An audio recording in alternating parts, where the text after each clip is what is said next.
उपस्थित थिबा समस्त छात्र छात्री शिक्षक शिक्षयित्री को सुंदरगढ़ वर्चुअल स्टूडियो तरफ होउथिबा एही पाठदानर आसर को स्वागत।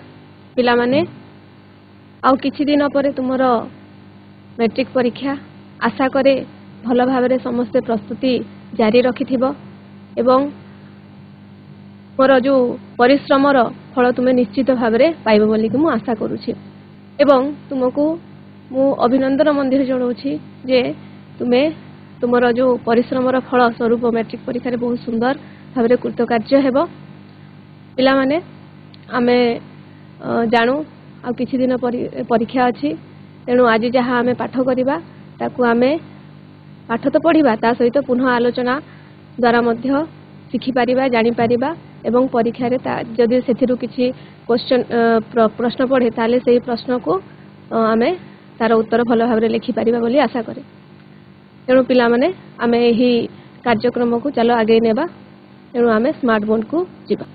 तार पूर्व पाठ रे हम कोन कोन पढ़िथिले ओडिशा वासिंकर वेदना आलोचना करा जायथिला किभଳି भाबरे आ ओडिशार जो जनसाधारण दुख दुर्दशार सम्मुखीन होउथिले से विषय रे आलोचना करा जायथिला किभଳି भाबरे इंग्रेज माने एवं जमीदार माने नूतन भाबरे सृष्टि जमीदार माने ओडिशावासी को किभଳି भाबरे अत्याचार करुथिले पीड़ा देउथिले से विषय रे आलोचना करा जायथिला जहा द्वारा कि ओडिशावासी निजर जमी हराई जमीहीन हो जाइथिले खाद्य अभावरु घटिथिला एक विराट हृदय विदारक घटना ताहा हेउछि नौंक दुर्भिक्ष।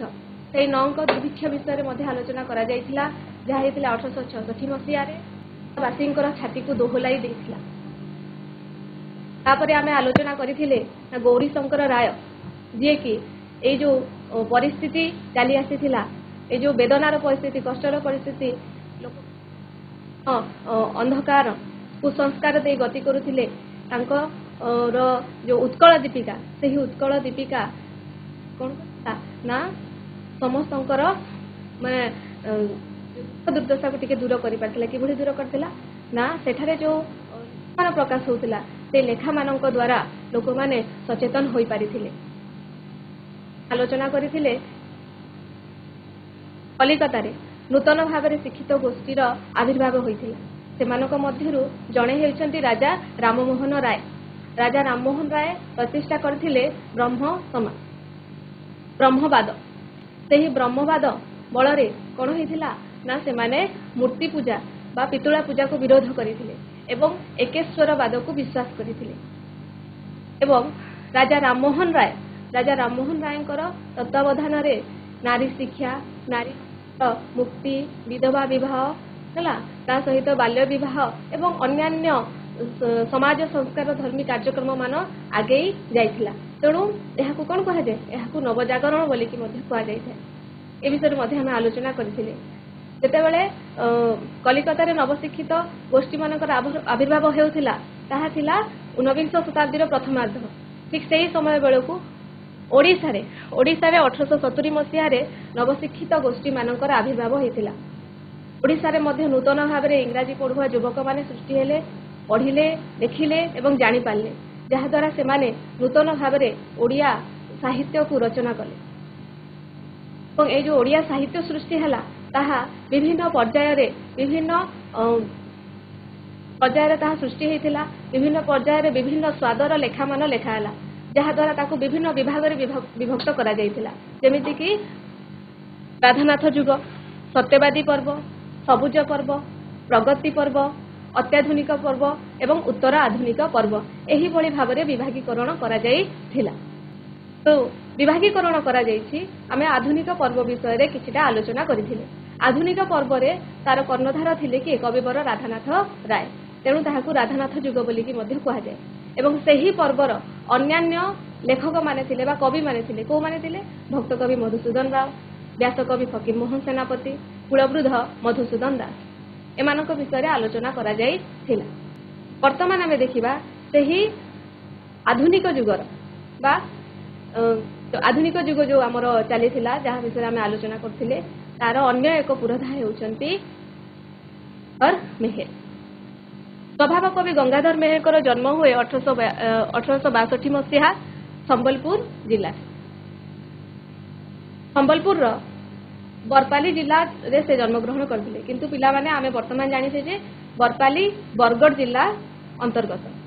आगु ताहा संबलपुर जिला अंतर्गत थिला, वर्तमान ताहा बरगढ़ जिला अंतर्गत। ताले बरगढ़ जिलार बरपाली ठारे से जन्मग्रहण करथिले। गंगाधर मेहेर विषय जदि आमे आलोचना करिबा ताहले देखिबाको पाइबा जे पुरातनतारे किभଳି भाबरे नूतनता अणा जाई पारिबो ताहा तांकर कवि चातुरी अटे। पुरातन तथ्य पुरातन इतिहास को लेकिन पुरातन काव्य को लेकिन से किभଳି भाबरे सेथिरे नूतनता आनिथिले से विषय रे से अनेक तांकर कविता लिखिसंती एवं सेथिरे तांकर कवि चातुरी अनन्य अटे। तांकर काव्य गुड़िक हेउची इंदुमती, कीचकवध, उत्कल लक्ष्मी, प्रणय वल्लरी, तपस्विनी, पद्मिनी इत्यादि एही काव्य से रचना कर काव्य मान से रचना करिसंती हला। इंदुमती, कीचकवध, उत्कल लक्ष्मी, प्रणय वल्लरी, तपस्विनी, पद्मिनी इत्यादि काव्य से रचना करिसंती। ता छड़ा तांकर विशिष्ट अवदान गुड़िक हेउची अर्घ्यथाली, कविता कोल्लळ, कविता माला, भारती भावना, अहल्या स्तव, महिमा, कृषक संगीत इत्यादि एई सब काव्य से रचना करिसंती। ता सहित अन्यान्य अवदान मध्य रही विशिष्ट अवदान मध्य तांकर रही से गुड़िक हेउची अर्घ्यथाली, कविता कोल्लळ, कविता माला, भारती भावना, अहल्या स्तव, महिमा, कृषक संगीत एही कविता मान मध्य से रचना करिसंती। पर पाठरे मध्य तमर बही रे मध्य रही मंगले अइला ओसा से ताहा मध्य से रचना करिसंती। ता पर देखिबा पिला माने आधुनिक जुगर अन्य एक कवि से होउछन्ती पल्ली कवि नंदकिशोर बळ।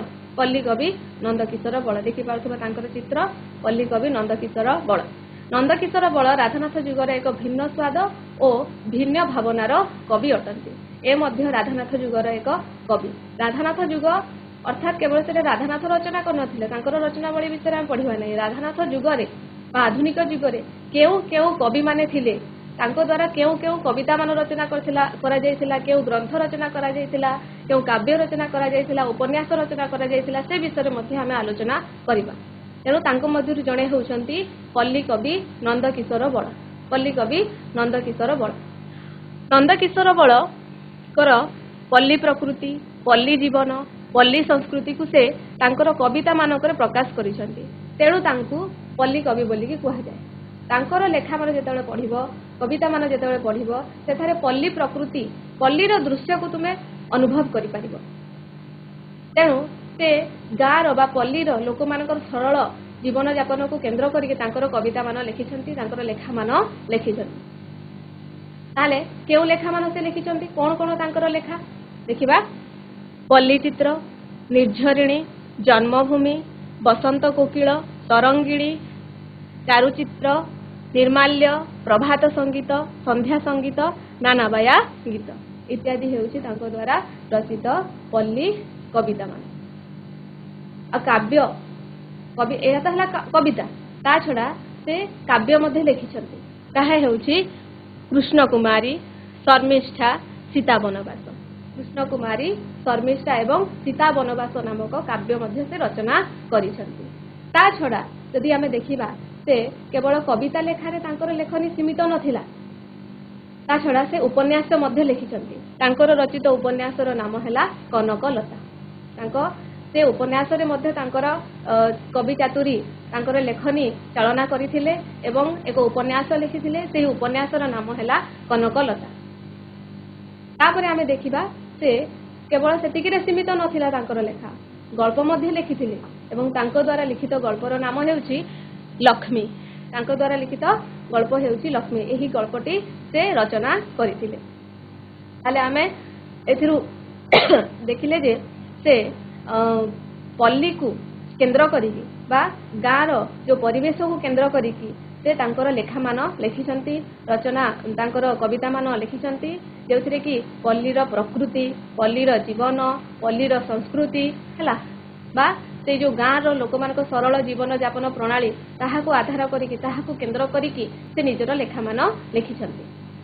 कोन कोन रहिछि ना पल्ली चित्र रहिछि, ନିର୍ଝରିଣୀ, ଜନ୍ମଭୂମି, ବସନ୍ତ କୋକିଳ, ତରଙ୍ଗିଣୀ, ଚାରୁଚିତ୍ର, ନିର୍ମାଲ୍ୟ, ପ୍ରଭାତ ସଙ୍ଗୀତ, ସନ୍ଧ୍ୟା ସଙ୍ଗୀତ, ନାନାବାୟା ଗୀତ। ନାନାବାୟା ଗୀତ ବିଷୟରେ ଜାଣିଛ ପିଲାମାନେ? ଏହି ଗୀତ ସବୁ ଛୋଟ ଛୋଟ ପିଲାମାନଙ୍କୁ ମା ମାନେ ଶୁଣାଇଥାନ୍ତି ଏବଂ ତାଙ୍କୁ କାନ୍ଦୁଥାନ୍ତି, ତାଙ୍କୁ ସେମାନେ ମନାଇଥାନ୍ତି ହେଲା, ଯୋଉ ନାନାବାୟା ଗୀତ ମାଧ୍ୟମରେ। ତା ସହିତ ସେ ରଚନା କଲେ କାବ୍ୟ। କାବ୍ୟ ହେଉଛି କୃଷ୍ଣକୁମାରୀ, ଶର୍ମିଷ୍ଠା, ସୀତାବନବାସ ଇତ୍ୟାଦି ହେଉଛି ତାଙ୍କ ଦ୍ୱାରା ରଚିତ କାବ୍ୟ। ଉପନ୍ୟାସ ହେଲା କନକଲତା ଏବଂ ଗଳ୍ପ ହେଉଛି କ'ଣ? ଲକ୍ଷ୍ମୀ। ଗଳ୍ପ ହେଉଛି ଲକ୍ଷ୍ମୀ। ତାପରେ ଯଦି ଦେଖିବା ଆମେ ପିଲାମାନେ ଏଇ ଯୋଉ ଆଦି ପର୍ବ ବା ରାଧାନାଥ ଯୁଗ, ଆଦି ପର୍ବ ବା ଆଧୁନିକ ଯୁଗ ବା ରାଧାନାଥ ଯୁଗ ବୋଲି ଯାହାକୁ କୁହାଯାଏ, ସେଠାରେ ଅନ୍ୟାନ୍ୟ ଲେଖକ ମାନେ ମଧ୍ୟ ଥିଲେ। ସେମାନଙ୍କ ମଧ୍ୟରେ ଜଗନ୍ମୋହନ ଲାଲ, ରାମଶଙ୍କର ରାୟ, ଉମେଶ ଚନ୍ଦ୍ର ସରକାର, ବିଶ୍ୱନାଥ କର, ଗୋପାଳ ଚନ୍ଦ୍ର ପହରାଜ, ଚନ୍ଦ୍ରମୋହନ ମହାରଣା, ଗୋପୀନାଥ ନନ୍ଦ, ଶଶିଭୂଷଣ ରାୟ, ମୃତ୍ୟୁଞ୍ଜୟ ରଥ, ଚନ୍ଦ୍ରଶେଖର ନନ୍ଦ,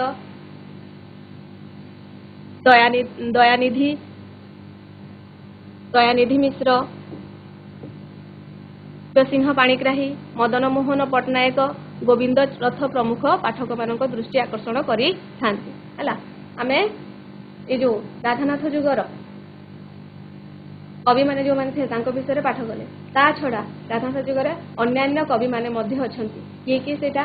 ନା ଜଗନ୍ମୋହନ ଲାଲ, ରାମଶଙ୍କର ରାୟ, ଉମେଶ ଚନ୍ଦ୍ର ସରକାର, ବିଶ୍ୱନାଥ କର, ଗୋପାଳ ଚନ୍ଦ୍ର ପହରାଜ, ଚନ୍ଦ୍ରମୋହନ ମହାରଣା, ଗୋପୀନାଥ ନନ୍ଦ, ଶଶିଭୂଷଣ ରାୟ, ମୃତ୍ୟୁଞ୍ଜୟ ରଥ, ଚନ୍ଦ୍ରଶେଖର ନନ୍ଦ, ଦୟାନିଧି ମିଶ୍ର ଏବଂ ଦିବ୍ୟସିଂହ ପାଣିଗ୍ରାହୀ, ମଦନ ମୋହନ ପଟ୍ଟନାୟକ, ଗୋବିନ୍ଦ ରଥ, ଏମାନେ ସବୁ ଥିଲେ ରାଧାନାଥ ଯୁଗ, ଆଧୁନିକ ଯୁଗ ବୋଲିକି ଆମେ ଯାହାକୁ କହୁଛୁ ସେହି ଯୁଗର ସ୍ରଷ୍ଟାମାନେ। ତାହେଲେ ସେମାନଙ୍କ ବିଷୟରେ ମଧ୍ୟ ଆଲୋଚନା କରିବା। ଦେଖିପାରୁଛ ପିଲାମାନେ ଜଗନ୍ମୋହନ ଲାଲ। ଜଗନ୍ମୋହନ ଲାଲ ଚିତ୍ର ଦେଖିପାରୁଥିବ ତୁମେ। ଜଗନ୍ମୋହନ ଲାଲ ଓଡ଼ିଆ ସାହିତ୍ୟର ପ୍ରଥମ ନାଟ୍ୟକାର। ଓଡ଼ିଆ ସାହିତ୍ୟ ବିଷୟରେ ଯେତେବେଳେ ଆମେ ଆଲୋଚନା କରୁଛେ ତାର ବିଭିନ୍ନ ବିଭାଗ ରହିଛି।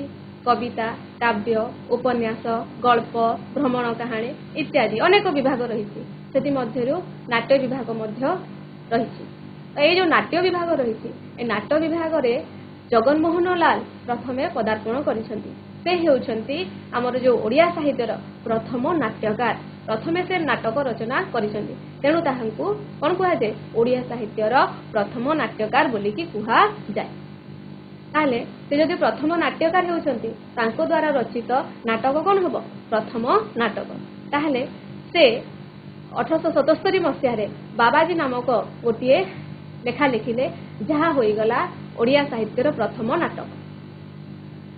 ବାବାଜୀ ଓଡ଼ିଆ ସାହିତ୍ୟର ପ୍ରଥମ ନାଟକ, ଯାହା ରଚନା କରାଯାଇଥିଲା 1877 ମସିହାରେ। ରଚନା କରିଥିଲେ ଜଗନ୍ମୋହନ ଲାଲ।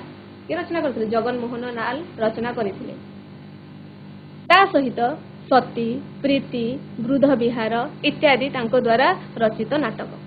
କେବଳ ବାବାଜୀ ଯୋଉ ନାଟକରେ ସେ ସୀମିତ ହୋଇ ରହିଯାଇ ନଥିଲେ, ଏହାକୁ ଛାଡ଼ି ସେ ଅନ୍ୟାନ୍ୟ ନାଟକ ମଧ୍ୟ ରଚନା କରିଥିଲେ, ଅନ୍ୟାନ୍ୟ ନାଟକ ମଧ୍ୟ ଲେଖିଥିଲେ। ସେଇ ନାଟକ ଗୁଡ଼ିକ କ'ଣ? ସତୀ, ପ୍ରୀତି, ବୃଦ୍ଧ ବିହାର। ସତୀ, ପ୍ରୀତି, ବୃଦ୍ଧ ବିହାର ଇତ୍ୟାଦି ତାଙ୍କ ଦ୍ୱାରା ରଚିତ ନାଟକ ମାନ। ବାବାଜୀକୁ ଆମେ ଯେତେବେଳେ ଦେଖିବା, ତାହେଲେ ବାବାଜୀ ହେଉଛି ଏହି ଯୋଉ ଓଡ଼ିଆ ସାହିତ୍ୟର ପ୍ରଥମ ନାଟକ। ତାକୁ ତୁମେ ମନେ ରଖିବ। ଏହା ଗୋଟିଏ ମାନେ ବହୁତ ଇମ୍ପୋର୍ଟାଣ୍ଟ କ୍ୱେଶ୍ଚିନ୍ ପରୀକ୍ଷାରେ ଆସିପାରେ। ବାବାଜୀ ଲେଖକ ଯୋଉ ନାଟକର ନାଟ୍ୟକାର କିଏ ଭଳି ପ୍ରଶ୍ନ ଆସିପାରେ। ତାହେଲେ ସେଠାରେ ଉତ୍ତର ହେବ କ'ଣ? ଜଗନ୍ମୋହନ ଲାଲ। କିମ୍ବା ଏହିଭଳି ଭାବରେ ପ୍ରଶ୍ନ ଆସିପାରେ, ଜଗନ୍ମୋହନ ଲାଲଙ୍କ ଦ୍ୱାରା ରଚିତ ନାଟକଟିର ନାମ କ'ଣ? ପୁଣି ପ୍ରଶ୍ନ ଆସିପାରେ ଯେ ଓଡ଼ିଆ ସାହିତ୍ୟର ପ୍ରଥମ ନାଟ୍ୟକାର କିଏ?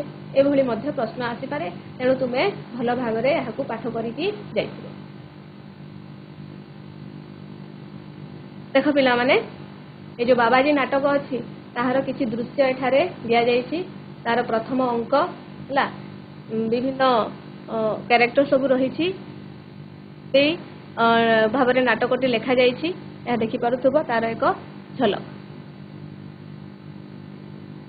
ତାପରେ ଆମେ ଦେଖିବା रामशंकर राय राजहंस जुगर अन्यतम स्रष्टा हेउछंती रामशंकर राय चित्र देखि पारुथबो रामशंकर राय मध्य नाट्य जगत रे तांकर अभूला छाप छाड़ी जाइछंती से मध्य जणे नाट्यकार अटंती नाटक लेखारे से तांकर पारंगमता देखाइथिले कांची कावेरी नामक एक नाटक से रचना करिसंती जहा कि अरे कांची कावेरी एही नाम सहित तुमे परिचित पिला माने टिके मने पकाओ आमे एही नाटी केउठारे पाठ करिछु तुमे तो बही रे गोटे विषय अछि गोटे प्रसंग अछि सेही प्रसंग रे आमे कांची कावेरी नाटक विषय रे आलोचना करिथिले पडुछि ता होछि लक्ष्मीकांत कांत कवि आमे आलोचना करिथिले से समय रे एही कांची कावेरी शब्दटी आसिथिला से कांची कावेरी नाटक रे कांत कवि लक्ष्मीकांत महापात्र अभिनय करथिले भद्रा एवं भिकारुणी रो जो कैरेक्टर थिला सेही कैरेक्टर रे से कोन करथिले अभिनय करथिले सेही कांची कावेरी नाटक रो रचयिता हेउछंती रामशंकर राय कांची कावेरी नाटक रो रचयिता कि रामशंकर राय ए कांची कावेरी नाटकटी 1880 मसीहा रे रचित होई थिला एहा सहित से आहुरी 13 खंड नाटक रचना करिसंती केवल कांची कावेरी नाटक रचना करिकि से सीमित होई जाई नथिले ता सहित आहुरी 13 खंड नाटक से रचना करिसंती बुझि पछ पिला माने तांकर रचित प्रबंधटी हेउछि विवासिनी तांकर रचित प्रबंधटी हेउछि विवासिनी हला विवासिनी नामक प्रबंधटी से रचना करिथिले एहा हला कांची कावेरी हेउछि तांको द्वारा रचित नाटक एवं विवासिनी हेउछि तांको द्वारा रचित प्रबंध से प्रबंधटी विवासिनी नामक प्रबंधटी से 1891 मसीहा रे रचना करिछन अने रामशंकर राय को विषय आमे कोन जानिले रामशंकर राय को विषय आमे जानिले जे से मध्य जणे नाट्यकार थिले 1880 मसीहा रे कांची कावेरी नामक गोटे नाटक से रचना करिथिले केवल ताहा नुहे ता सहित आहुरी 13 खंड नाटक से रचना करिथिले एवं विवासिनी नामक गोटे प्रबंधर मध्य से हेउचंती रचयिता जहा कि 1891 मसीहा रे रचना करा जाई थिला ताले रामशंकर राय को विषय आमे एहा सिखिले परवर्ती लेखक पाख को जिबा परवर्ती हमर लेखक हेउचंती उमेश चंद्र सरकार को द्वारा रचित पद्ममाली जहा कि 1888 मसीहा रे रचना करा जायतिला ताहा हेउची ओडिया साहित्यर प्रथम पूर्णांग उपन्यास मन रखिबा पिला माने एहा मते गोटे बहुत अरे उमेश चंद्र सरकार को द्वारा रचित पद्ममाली एहा गोटे उपन्यास किंतु एहा काहे कि गुरुत्वपूर्ण कारण एहा हेउची ओडिया साहित्यर प्रथम पूर्णांग उपन्यास जहा कि पूर्ण संपादन करा जायतिला लेखा जायतिला तेणु एहा तमे मन रखिबो पद्ममाली जहा कि उमेश चंद्र सरकार को द्वारा रचित रचना हुए 1888 मसीहा रे पद्ममाली हेउची ओडिया साहित्यर प्रथम पूर्णांग उपन्यास कोन से लिखिथिले ना एहा छडा से आहुरी रचना मध्ये करिथिले कोन ना गोटे प्रबंध रचना करथिले जहार नाम हेउछि विविध प्रबंध रचना करथिले जहार नाम कोन विविध प्रबंध ता छडा से गोटे साहित्य पत्रिका मध्ये संपादन करुथिले जहार नाम हेउछि उत्कल साहित्य प्रश्न आसी पारे उमेश चंद्र सरकारଙ୍କ द्वारा प्रकाशित पत्रिकार नाम कोन उत्तर कोन हबो उत्कल साहित्य नामक एक पत्रिका से संपादन करुथिले बा पत्रिका से प्रकाश करुथिले विषय आम कौन जानले ताले तांको द्वारा रचित पद्ममाली हेउछि ओडिया साहित्यर प्रथम पूर्णांग उपन्यास ता छडा से एक प्रबंध रचना करथिले जहार नाम हेउछि विविध प्रबंध आउ कोन जानिले जे से एक पत्रिकार मध्य संपादक थिले पत्रिका प्रकाश करुथिले सेही पत्रिकाटीर नाम हेउछि उत्कल साहित्य तापरे देखिबा आमे गोपाल चंद्र प्रहराज जने विशिष्ट रम्य रचक और प्राबंधिक भाव में सुपरिचित पिला माने तांकर फोटो तमे देखि पारुथबो एठारे गोपाल चंद्र प्रहराज फोटो से होउछंती विशिष्ट रम्य रचक एवं प्राबंधिक तांकर रचनावली गुड़िक देखिबा भागवत टुंगी रे संध्या पाई महांती पांजी आम घर हालचाल दुनिया हालचाल ननांक बस्तानी बाई नानी बुजुड़ी मिया साहेब रोजना मचा इत्यादि ହେଉଛି ତାଙ୍କର ରଚନାବଳୀ ବା ଇତ୍ୟାଦି ସେ ରଚନା କରିଛନ୍ତି।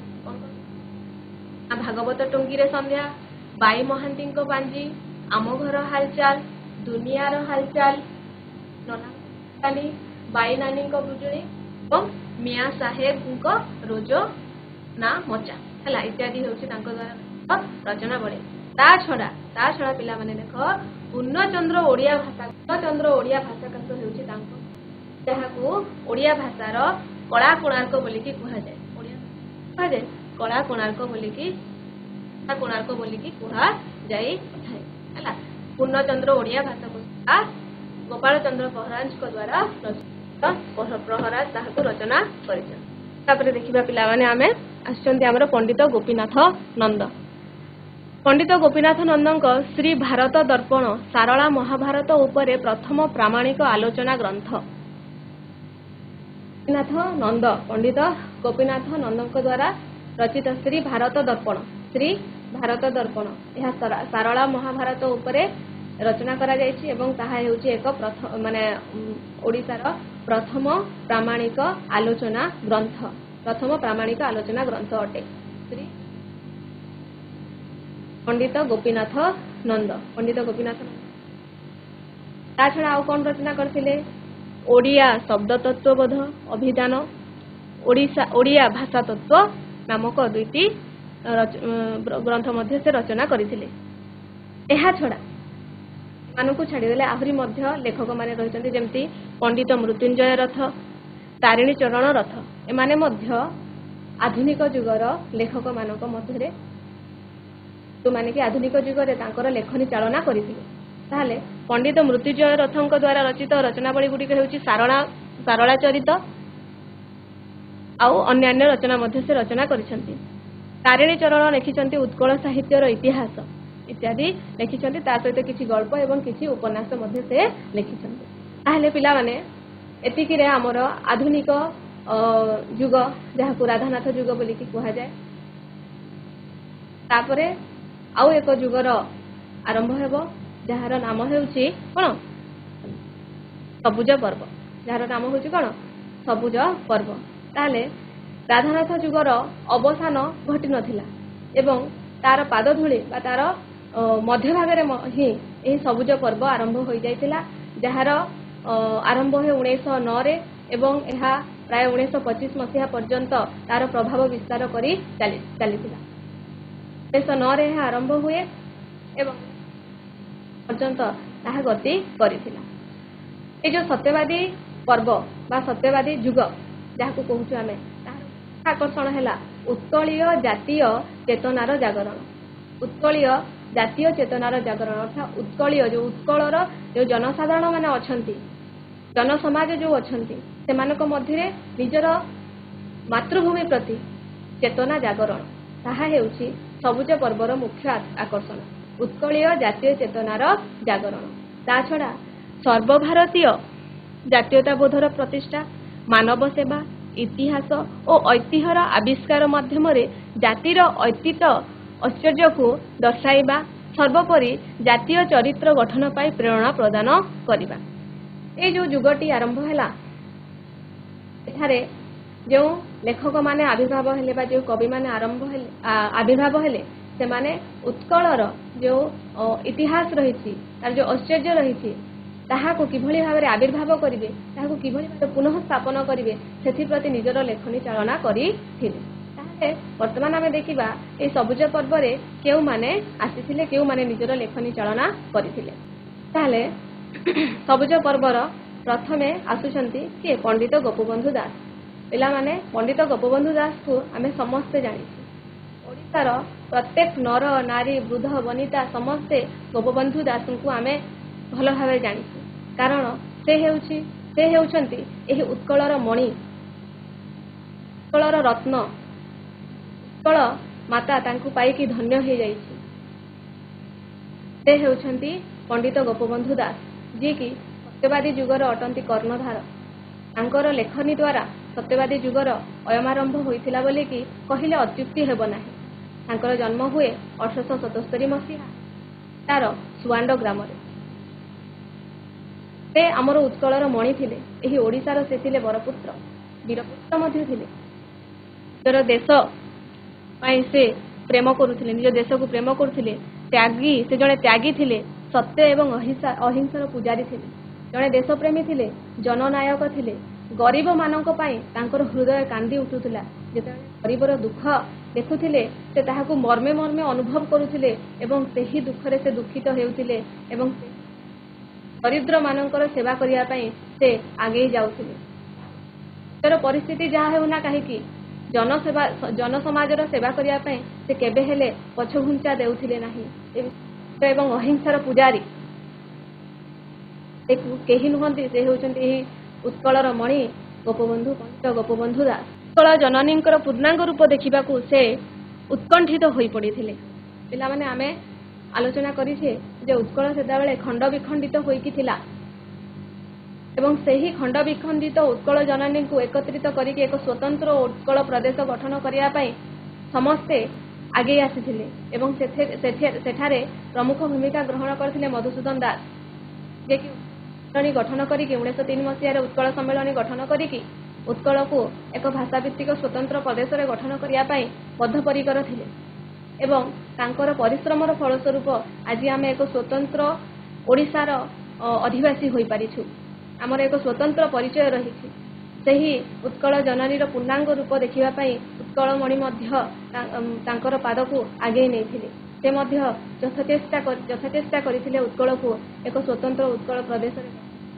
पाई ताले आमे देखिबा 1909 मसीह रे गोपबंधु सत्यवादी वनविद्यालय नामक एक विद्यालय प्रतिष्ठा करथिले 1909 गोपबंधु सत्यवादी नामक एक वन विद्यालय प्रतिष्ठा करथिले देखि पारथो पिला माने एठारे तहार चित्र दिया जायछि सत्यवादी वन विद्यालय ताकि एक वन विद्यालय अटे एवं ताहा बकुल छुरियाना नामक दुईटी गछ मूल रे प्रतिष्ठा होइथिला एवं ताहा एक आवासिक विद्यालय थिला जेउथरे उभय छात्र एवं शिक्षक आउ ताहाको एक मनीष तयारी कारखाना कहा जाउथिला मनीष तयारी कारखाना काहेकि कहा जाउथिला कारण गोटे देश पाई जो जनसाधारण दरकार सेही भली मनीष सेठारे तयारी करिवार आप्राण उद्यम करा जायथिला सेही उद्यम रे शामिल थिले पंडित नीलकंठ दास पंडित गोदावरीश मिश्र पंडित कृपा सिंधु मिश्र आचार्य हरिहर और पंडित वासुदेव महापात्र विद्यालयर शिक्षकगण तो माने कि मनीष को एक स्वतंत्र मनीष बा जे कि एही जाति को आगे नेब एही जाति को प्रगति पथरे आगे नेब सेही भली मनीष गठन गढ़ी तोलिबारे निजर समस्त परिश्रम दे देथिले तो किभली भाबरे एक सुस्थ नागरिक सृष्टि करि पारिबे सेति पय से माने तांकर आप्राण उद्यम करिथिले एमाने हेउछन्ति देखि परथो पिला माने विद्यालयर शिक्षक वृंद गोपबंधु 1915 मसीह रे सत्यवादी नामक एक पत्रिका प्रकाश करथिले 1915 सत्यवादी नामक एक पत्रिका सत्यवादी पत्रिका प्रकाश करथिले एवं 1919 मसीह रे समाज नामक एक संवाद पत्र प्रकाश करथिले 1915 मसीह रे जो सत्यवादी पत्रिका सत्यवादी साहित्य पत्रिका जो प्रकाश होइतिला तार एक चित्र देखि पाथुबे ता सहित तले जो चित्र गुड़ाक दि जाइए वर्तमान ताहा मध्य से ही सत्यवादी पत्रिका अटे किंतु ताहा एक साप्ताहिक पत्रिका तेणु सबु सप्ताह रे तार एडिशन आसी थाए देखि पारुथबो एटा सत्यवादी पत्रिका सप्ताहक थरे आसी थाए एही पत्रिका वर्तमान मध्य कोन होछि सबु जनसाधारण घरे घरे घरे एही पत्रिका उपलब्ध अटे सत्यवादी पत्रिका एही पत्रिका प्रकाश करथिले एहा होछि एक साहित्य ता सहित से एक संवाद पत्रिका मध्य संवाद पत्र तार एक झलक देखिबा एहा प्रति जनसमाज वर्तमान ओडिसा रो प्रति जनसाधारण ए समाज पत्रिका विषय संपूर्ण भाव संपादक जहाँकि 1919 प्रकाशित होई थिल ताले देखिबा गोपबंधु दासଙ୍କ द्वारा कोन सबु लेखा बा केउ कविता सबु रचना करा जायछि धर्मपद कारा कविता हैला धर्मपद कारा कविता हबो पिला मानेटा कारा कविता बंदीर आत्मकथा ब्रह्मतत्व बा नचिकेता उपाख्यान गोमाहात्म्य आदि कविता पुस्तक से रचना करिसंती तांको द्वारा लिखित पुस्तक मान देखि पारथिबा एठारे दिया जाइछि तार झलक गोमाहात्म्य कारा कविता बंदीर आत्मकथा धर्मपद इत्यादि होछि तांको द्वारा रचित कविता पुस्तक मान अवकाश चिंता धर्मपद कारा कविता बंदीर आत्मकथा ब्रह्मतत्व बा नचिकेता उपाख्यान गोमाहात्म्य इत्यादि कविता पुस्तक से रचना करिसंती ताले पिला माने हमें देखिले साधारणत युग बा आधुनिक युग से विषय आलोचना कले ता सहित सत्यवादी तुम सबुज पर्व जो आसीथिला सबुज पर्व निम्न प्रश्न गुड़िकर उत्तर गोटे वाक्य दियो एठारे प्रश्न पचरा जाइछि एही प्रश्न गुड़िकर उत्तर तुमे गोटे वाक्य देवाकू चेष्टा करि प्रश्न हेउछि पुस्तक संगीत किए तर रचयिता किए पुस्तक संगीत गंगाधर मेहर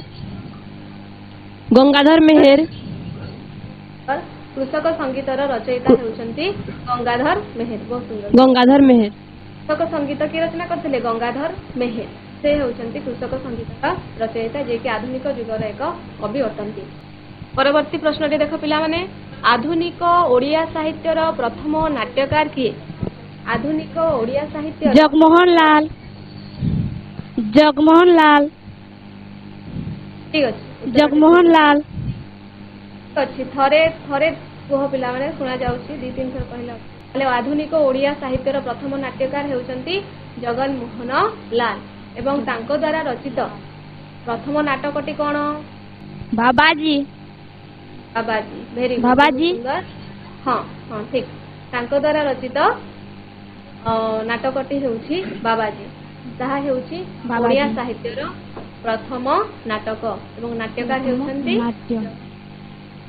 लाल जगमोहन लाल परवर्ती प्रश्न देख ओडिया साहित्यर प्रथम पूर्णांग उपन्यासटीर नाम कौन ओडिया साहित्यर जलपुर गर्ल्स हाई स्कूल उत्तर दियो ओडिया साहित्यर प्रथम पूर्णांग उपन्यासटीर नाम कौन मदन मोहन हाई स्कूल उत्तर देवा चेष्टा कर ओडिया साहित्यर प्रथम पूर्णांग उपन्यासटीर नाम कौन ओडिया साहित्यर प्रथम पूर्णांग उपन्यास नाम होछि पद्ममाली बहुत सुंदर भाव उत्तर देल ओडिया साहित्यर प्रथम पूर्णांग उपन्यासटीर नाम हेउछि पद्ममाली हैला तार पद्ममाली हेउछि ओडिया साहित्यर प्रथम पूर्णांग उपन्यास परवर्ती प्रश्न देखिबा पिला माने गोपाल चंद्र पहराजंकर केउटी एक अक्षय कृति एढिमंग पंचायत हाई स्कूल पिला माने उत्तर देवा चेष्टा कर गोपाल चंद्र पहराजंकर केउटी एक अक्षय कृति कुह ठीक कहूछ कुह पूर्णचंद्र ओडिया भाषाकोश पूर्णचंद्र ओडिया भाषाकोश हेउछि गोपाल जहाकू कोन कहा जाय कला कोणार्क मध्य भाषा ओडिया साहित्य को एक अक्षय कीर्ति तापर देखो पिला माने सत्यवादी पर्वर मुख्य आदर्श कोन सत्यवादी पर्वर मुख्य आदर्श कोन तुलमोर हाई स्कूल माने उत्तर दियो उत्कलीय जातीय चेतनार जागरण उत्कलीय जातीय चेतनार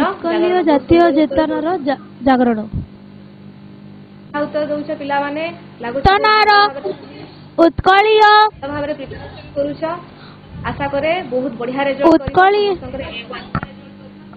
ठीक अछि आदर्श उत्कलीय जातीय चेतना जागरण बहुत सुंदर परवर्ती प्रश्न को आमे जिबा देखो पिला माने विकल्प दिया जाइछि चारोटी विकल्प मध्यरु जेउटी सठिक विकल्पटी ताहाकू तुमे चूज करिवो ताहाकू तुमे ताले प्रथम प्रश्नटी हेउछि गंगाधर मेहर केउ ग्राम रे जन्म ग्रहण करिथिले बारगढ़ हाई स्कूल बरपाली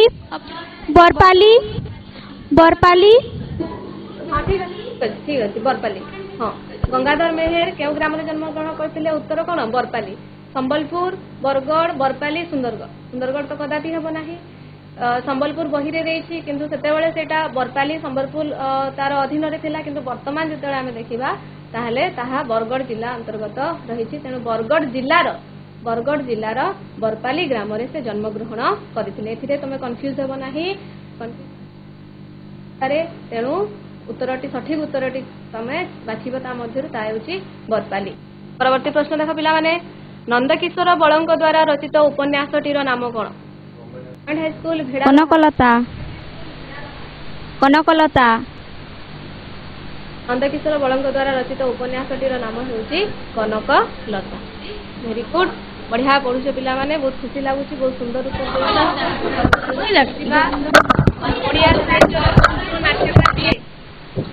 ଓଡ଼ିଆ ସାହିତ୍ୟର ପ୍ରଥମ ନାଟ୍ୟକାର କିଏ? ଜଗମୋହନ ଲାଲ ଗୋପାଳପୁର ହାଇସ୍କୁଲ ଉତ୍ତର ଦଉଛ? ଜଗମୋହନ ଲାଲ ତାହେଲେ କିଏ? ଜଗନମୋହନ ଲାଲ ହେଲା। ଓଡ଼ିଆ ସାହିତ୍ୟର ପ୍ରଥମ ନାଟ୍ୟକାର ହେଉଛନ୍ତି ଜଗନମୋହନ ଲାଲ। ଏବଂ ନାଟକ କ'ଣ ଥିଲା? ବାବାଜୀ। ପ୍ରଥମ ନାଟକ ଥିଲା ବାବାଜୀ। ପରବର୍ତ୍ତୀ ପ୍ରଶ୍ନକୁ ଯିବା। ଓଡ଼ିଆ ସାହିତ୍ୟର ପ୍ରଥମ ପୂର୍ଣ୍ଣାଙ୍ଗ ଉପନ୍ୟାସଟିର ନାମ କ'ଣ? ହାଇସ୍କୁଲ ଛଟପଙ୍ଗା ଉତ୍ତର ଦେବାକୁ ଚେଷ୍ଟା କର। ପଦ୍ମମାଳୀ ପଦ୍ମମାଳୀ। ତାପରେ ଦେଖ, ପ୍ରଶ୍ନଟି ହେଉଛି ପ୍ରଥମ ପ୍ରାମାଣିକ ଆଲୋଚନା ଗ୍ରନ୍ଥର ନାମ କ'ଣ? ପ୍ରଥମ ପ୍ରାମାଣିକ ଆଲୋଚନା ଗ୍ରନ୍ଥର ନାମ କ'ଣ? ଶ୍ରୀ ଭାରତ ଦର୍ପଣ ଓଡ଼ିଶା ଦର୍ପଣ, ଶ୍ରୀ ଜଗତ ଦର୍ପଣ ନା ଶ୍ରୀ ଉତ୍କଳ ଦର୍ପଣ? ଶ୍ରୀ ଭାରତ ଦର୍ପଣ କେସ୍ ହାଇସ୍କୁଲ ଉତ୍ତର ଦେବାକୁ ଚେଷ୍ଟା କର। ଶ୍ରୀ ଭାରତ ଦର୍ପଣ ଶ୍ରୀ ଭାରତ ଦର୍ପଣ। ପ୍ରଥମ ପ୍ରାମାଣିକ ଆଲୋଚନା ଗ୍ରନ୍ଥର ନାମ ହେଉଛି ଶ୍ରୀ ଦର୍ପଣ, ଶ୍ରୀ ଭାରତ ଦର୍ପଣ। ପିଲାମାନେ ବହୁତ ବଢିଆ ଉତ୍ତର ଦେଲ, ବହୁତ ଖୁସି ଲାଗିଲା, ବହୁତ ସୁନ୍ଦର ଭାବରେ ଉତ୍ତର ଦଉଛ ତୁମେ ମାନେ, ବହୁତ ଭଲ ପଢୁ କରିବ ମଧ୍ୟ ଏହି ଆଶା ରଖୁଛି। ଆଉ ଯାହା ରହିଲା ଆମେ ପରବର୍ତ୍ତୀ କ୍ଲାସରେ ଆଲୋଚନା କରିବା। ସେଥି ପର୍ଯ୍ୟନ୍ତ ତୁମକୁ ଗୋଟେ ଗୃହ କାର୍ଯ୍ୟ ଦିଆଯାଉଛି, ତାହା ତୁମେ କରିବ। ଯେଉଁ ଗଙ୍ଗାଧର ମେହେର ରହିଛନ୍ତି ତାଙ୍କର ଲିଖିତ ପୁସ୍ତକ, ତାହା ତୁମେ ପାଠାଗାରରୁ ସଂଗ୍ରହ କରିବ। ତୁମର ଲାଇବ୍ରେରୀ ଯେଉଁ ଅଛି ଅନେକ ସେଠାରେ ଥିବ, ସେଥିମଧ୍ୟରୁ ଗଙ୍ଗାଧର ମେହେରଙ୍କର ଯେଉଁ ପୁସ୍ତକ ରହିଛି ତାହାକୁ ତୁମେ ଆଣିବ ଏବଂ ଆଲୋଚନା କଲେ ସେହି କବିତାମାନଙ୍କୁ ପଢ଼ିବ, ପ୍ରଦାନ କରିବ।